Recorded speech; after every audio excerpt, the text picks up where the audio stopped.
ফোনে রিলস দেখতে দেখতেই মনে হলো কোথায় যাই, আর সামনে এলো শ্রী সাই অক্ষরধাম মন্দির। আর আমরা বেরিয়ে পড়লাম, আর বেরিয়ে পড়ে কিছু দূর গিয়েই মনে হলো পেট্রোল নিতে হবে। ওইটাও নেওয়া হয়ে গেল। আর কি ঝামেলা ওখানে গিয়ে, না কিছু গুগল পে চলছে না কিছু। যাই হোক, বাবির কাছে কার্ড ছিল, তাই দিয়ে পেমেন্ট হয়ে গেল। পেমেন্টটা করেই আমরা এগিয়ে গেলাম।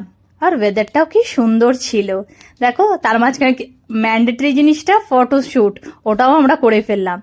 আর ওয়েদারটা বেশ ভালো, আর আমরা এগিয়ে যাচ্ছিলাম। সত্যি গ্রেটার নয়ডার ওইদিকে রোডগুলো খুবই ভালো।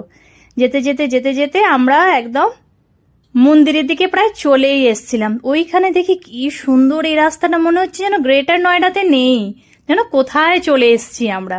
বুঝতেই পারছিলাম না। আমি বাবিকে বলছি এইসব রাস্তা তো আসিনি গো। দিয়েই পৌঁছে গেলাম মন্দিরে। আর মন্দিরে ঢুকেই মানে কি যে একটা সুন্দর পরিবেশ, তোমাদের কি বলবো, একদম শান্ত পরিবেশ।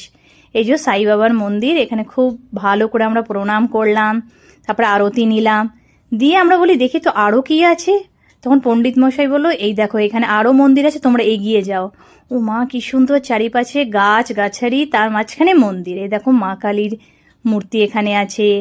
এরপর আমরা পাশে দেখলাম এই যে হনুমানজির মন্দির, এখানে ঠাকুর মশাই সন্ধ্যের আরতি করছিলেন। কি ভাল লাগছিল, এত শান্ত না, আর কোকিল ডাকছে চারিপাশে, আমরা আওয়াজ পাচ্ছিলাম। এটা বালাজি মন্দির, এই দেখো কি সুন্দর, এটাও দারুণ একদম। তারপরে আস্তে আস্তে আমরা মানে বলছিলাম যে এত ভালো এরকম মানে আছে, আমরা জানতামই না।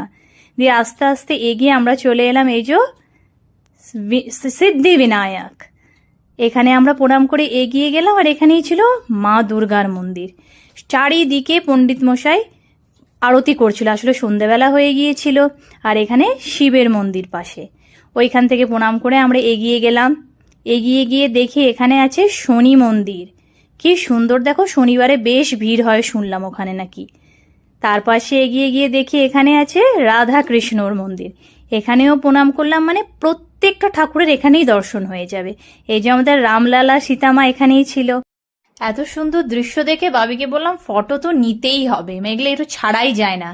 ওখান থেকে বেরিয়ে চা খেতে খুব ইচ্ছা করছিল আমার আর তারপরেই আমরা পৌঁছে গেলাম একটা দেশি চায়কার ঠেকাতে। ওখানে গিয়ে খেয়ে নিলাম ফ্রেঞ্চ ফ্রাইজ আর চা, দিয়ে বাড়ি ফিরে গেলাম। Bye bye.